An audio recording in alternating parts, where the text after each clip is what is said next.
तो दोस्तों आज हम फिर से लेकर आ गए हैं देश दुनिया के सभी ताज़ा मुख्य समाचार सिर्फ आपके लिए। चलिए फॉरवर्ड खबर शुरू करते हैं। उससे पहले चैनल को अब तक सब्सक्राइब ना किया तो फॉरवर्ड चैनल सब्सक्राइब कर दे, लाइक कर दे, शेयर कर दें ताकि इसी तरह खबर आप हर रोज देख सके। चलिए शुरू करते हैं आज की पहली बड़ी खबर। बिहार में महागठबंधन सरकार की उल्टी गिनती शुरू हो गई है। 536 दिनों के बाद राज्य में फिर से सत्ता परिवर्तन होने की संभावनाएं हैं। नीतीश कुमार के नेतृत्व में नई सरकार के गठन की प्रबल संभावनाएं बन रही है। बीते 3 दिनों की सियासी गहमा गहमी के मद्देनजर माना जा रहा है कि मुख्यमंत्री नीतीश कुमार इस्तीफा देकर एनडीए की नई सरकार बनाएंगे। इंडिया गठबंधन के नाम पर कुछ दिन पहले साथ नजर आने वाली कांग्रेस और टीएमसी के बीच अब तल्खी बढ़ती जा रही है। पश्चिम बंगाल प्रशासन ने राहुल गांधी के जनसभा को इजाजत देने से इनकार कर दिया है।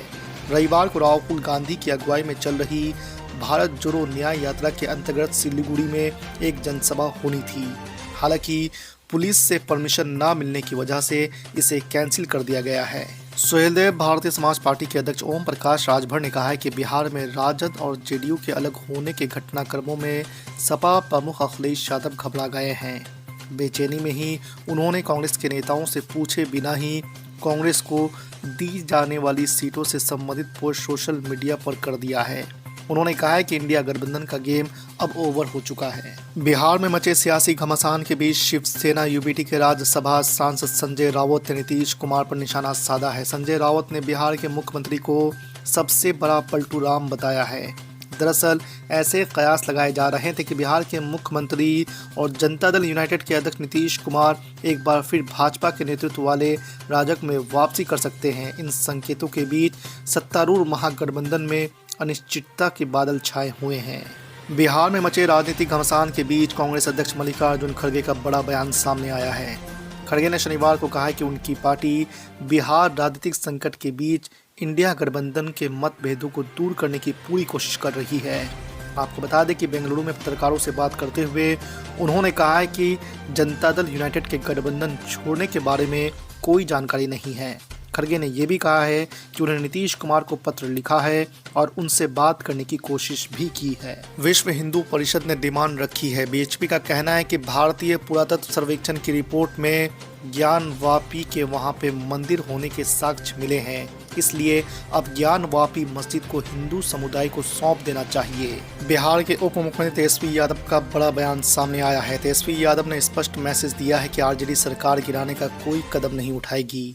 वो अब भी महागठबंधन सरकार में बनी हुई है।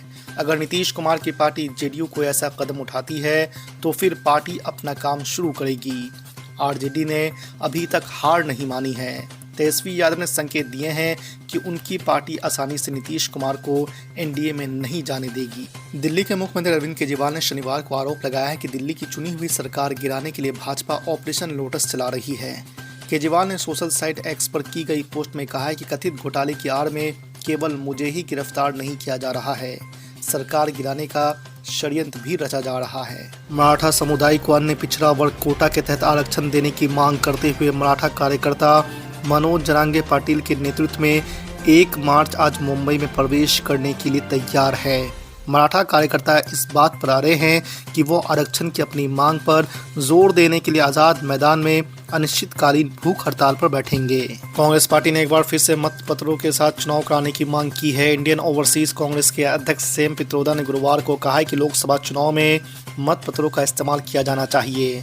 उन्होंने कहा कि इस बात पर बहस करने का समय खत्म हो गया है कि ईवीएम को हैक किया जा सकता है या नहीं। टीएमसी नेता डेरेक ओब्रायन ने कहा है कि पश्चिम बंगाल में कांग्रेस और उनकी पार्टी के बीच गठबंधन नहीं होने के लिए प्रदेश कांग्रेस अध्यक्ष अधीर रंजन चौधरी जिम्मेदार है। ओब्रायन ने कहा है कि बंगाल में गठबंधन के कारगर नहीं होने के पीछे 3 कारण हैं। वो हैं अधीर रंजन चौधरी, अधीर रंजन चौधरी और अधीर रंजन चौधरी। जेडीयू के मुखिया नीतीश कुमार 7वीं बार इस रविवार को बिहार के मुख्यमंत्री के रूप में शपथ ले सकते हैं। भाजपा के साथ उनकी दोस्ती पक्की हो गई है। सूत्रों ने यह जानकारी दी है। उनका ये भी कहना है कि पुराने फॉर्मूले पर ही नई सरकार का गठन हो सकता है। नई सरकार में बीजेपी कोटे से 2 उप मुख्यमंत्री शामिल किया जा सकता है। आपको बता दें कि सुशील कुमार मोदी को हटाने के बाद बिहार में बीजेपी ने 2 डिप्टी सीएम का फॉर्मूला दिया था। असम के मुख्यमंत्री हेमंत बिस्वा शर्मा ने कांग्रेस सांसद राहुल गांधी पर अपने हमशक्ल का इस्तेमाल करने का आरोप लगाया है। शर्मा ने कहा है कि राहुल गांधी यात्रा के दौरान खुद नहीं आते हैं बल्कि अपने बॉडी डबल का इस्तेमाल करते हैं। असम के मुख्यमंत्री ने एक मीडिया रिपोर्ट का हवाला देते हुए आरोप लगाया कि भारत जोड़ो न्याय यात्रा की बस में कांग्रेस सांसद राहुल गांधी के बॉडी डबल का इस्तेमाल किया गया है। सुप्रीम कोर्ट ने गुरुवार को समाजवादी पार्टी नेता स्वामी प्रसाद मौर्य को बड़ी राहत दी है। कोर्ट ने तुलसीदास की रामचरितमानस पर स्वामी प्रसाद मौर्य की कथित विवादास्पद टिप्पणी से संबंधित एक मामले में उनके खिलाफ आपराधिक कार्रवाई पर रोक लगा दी है। न्यायमूर्ति BR गवई और न्यायमूर्ति संदीप मेहता की पीठ ने उत्तर प्रदेश सरकार को भी नोटिस जारी किया और मामले में उससे जवाब मांगा है। ज्ञानवापी की ASI सर्वे रिपोर्ट गुरुवार को सार्वजनिक हो गई है। ASI की रिपोर्ट में दावा किया गया है कि मंदिर तोड़कर मस्जिद बनाई गई थी। ASI को सर्वे के दौरान इससे जुड़े कुल 32 सबूत मिले हैं। हिंदू पक्ष के अधिवक्ता विष्णु शंकर जैन ने कोर्ट से मिली ASI की सर्वे रिपोर्ट के हवाले से ये दावा किया है। विष्णु जैन के अनुसार 1839 पेज की इस रिपोर्ट में मंदिर के कई साक्ष्यों का उल्लेख किया गया है। ऑल इंडिया मजलिस इत्तेहादुल मुस्लिमीन के प्रमुख असदुद्दीन ओवैसी ने ज्ञानवापी मस्जिद को लेकर भारतीय पुरातात्विक सर्वेक्षण की तरफ से तैयार रिपोर्ट पर सवाल उठाए हैं। उन्होंने ASI को हिंदुत्व के हाथों की कठपुतली करार दिया है। आपको बता दें कि ASI रिपोर्ट में कहा गया है कि ज्ञानवापी मस्जिद के निर्माण से पहले यहाँ एक विशाल मंदिर था। इंडिया यानी विपक्षी गठबंधन को पश्चिम बंगाल में बड़ा झटका लगा है। खबर है कि मुख्यमंत्री और तृणमूल कांग्रेस प्रमुख ममता बनर्जी ने राज्य में अकेले ही चुनाव लड़ने का ऐलान कर दिया है। इसके पहले कहा जा रहा था कि TMC ने कांग्रेस को 2 सीटें देने की पेशकश की थी। हालांकि इसे लेकर पार्टी की तरफ से आधिकारिक तौर पर कुछ नहीं कहा गया है। 57 मुस्लिम देशों के संगठन ऑर्गेनाइजेशन ऑफ इस्लामिक कॉर्पोरेशन ने अयोध्या में राम मंदिर निर्माण पर आपत्ति जाहिर की है। साथ ही कहा कि इस स्थान पर पहले 5 दशकों से बाबरी मस्जिद खड़ी थी।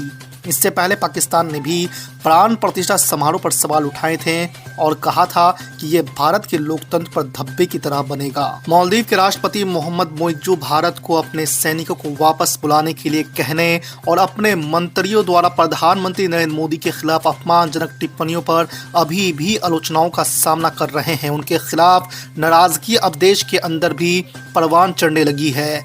राजनयिक विवाद के कारण भारत के संबंधों में तनाव के बीच मालदीव में 2 विपक्षी दल भारत विरोधी रुख को लेकर मोइज्जू सरकार के खिलाफ आगे आए हैं। कर्नाटक में कांग्रेस को बड़ा झटका लगा है। विधानसभा चुनाव से पहले भारतीय जनता पार्टी छोड़ने वाले पूर्व मुख्यमंत्री जगदीश शेट्टार की भाजपा में वापसी हो गई है।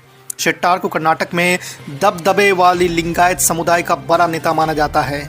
हालांकि अब तक कांग्रेस छोड़ने की वजह साफ नहीं हो सकी है। बिहार के मुख्यमंत्री नीतीश कुमार ने कहा कि पूरे देश में कर्पूरी फॉर्मूले पर पिछड़ों अति पिछड़ों के लिए आरक्षण लागू किया जाना चाहिए। कर्पूरी ठाकुर ने ही पहली बार पिछड़ों अति पिछड़ों को जोड़कर आरक्षण दिया था।